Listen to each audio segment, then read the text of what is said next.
मलाई पछुतोको जिन्दगी बिताउनु छैन। मलाई हिरा मोती नै पाउनु पनि छैन। बस बाँच्नु छ जिन्दगी, कटाउनु छैन।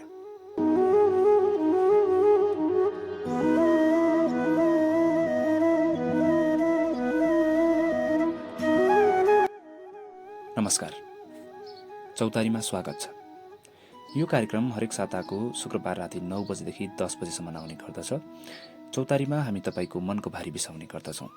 तपाईँले भोग्नुभएका, अनुभव गर्नुभएका, तपाईँको मनमा गुम्सिएर बसेका कथा अनि व्यथाको बिसाउने ठाउँ हो चौतारी।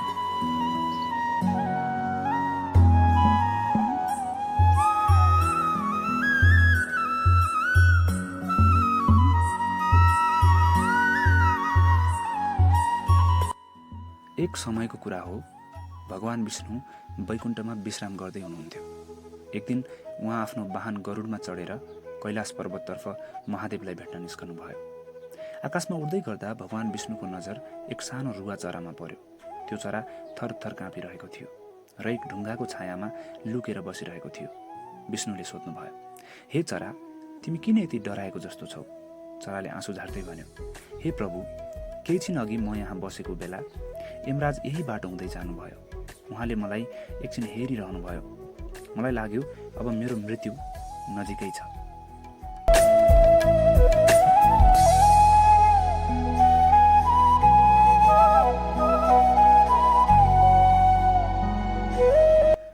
चराको पीडा सुनेर भगवान विष्णु भावुक हुनुभयो।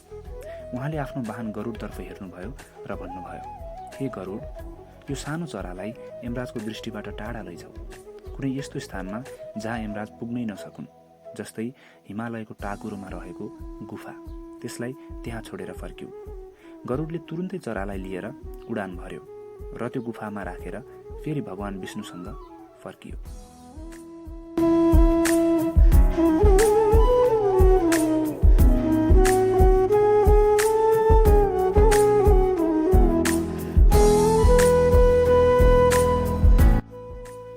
त्यसपछि केही समयमै यमराज पुनः त्यही स्थान हुँदै आइपुगे।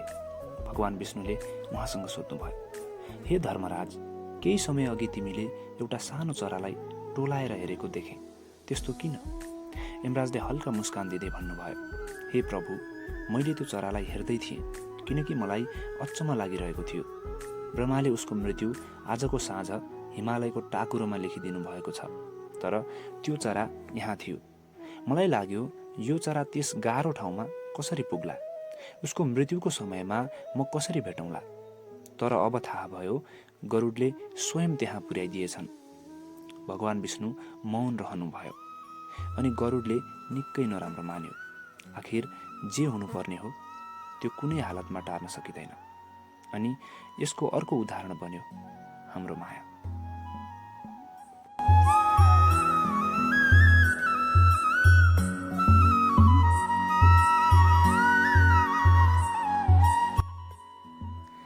माया त्यो अनुभूति हो जुन हामीले गुमाएपछि मात्र त्यसको गहिराई थाहा हुन्छ।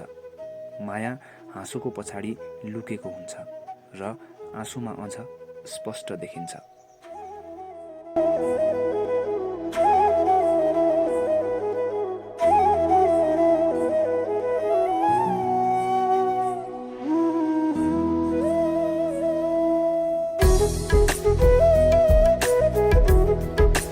आदरणीय दर्शकवृन्द, हजुरहरूलाई यो कार्यक्रम कस्तो लागिरहेको छ?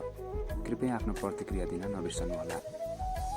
अर्को साता हामी साताभरिका 5 उत्कृष्ट प्रतिक्रियाहरूलाई वाचन गर्नेछौँ। अहिलेसम्म हामीले वाचन गर्यौँ बिउजिएन म पुस्तकको भूमिका।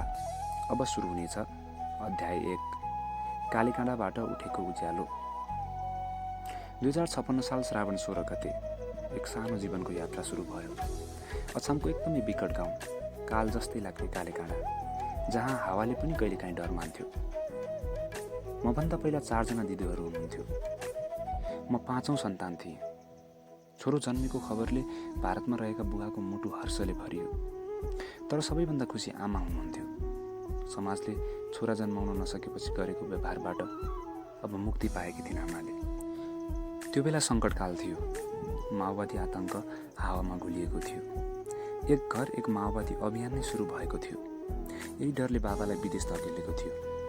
तर छोरा जन्मेको थाहा पाएपछि बाबा नेपाल फर्किनु भयो। कसैका लागि त्यो सामान्य हुन सक्छ, तर मेरा लागि त्यो एकजनाको माया, आँसु, सपना, बलिदान थियो। त्यो केही तिता केही मिठा बाल्यकालका सम्झनाहरूसँगै हुर्किए मलाई ठुलो मान्छे बनाउने सपना बुन्दै थिए बा। 2061 सालपछि मलाई बोर्डिङ स्कुलमा भर्ना गरियो। मेरो गाउँबाट 4 गाउँ पारी विनायक। मेरो गाउँबाट बोर्डिङ स्कुल पढ्ने केहीजना मात्र थियौँ।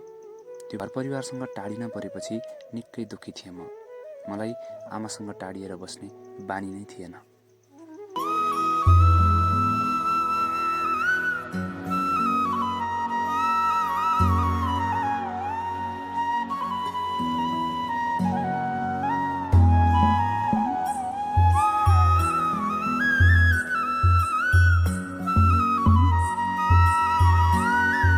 बिस्तारै दिनहरू बित्दै गए। म पढाइमा राम्रै विद्यार्थी थिएँ।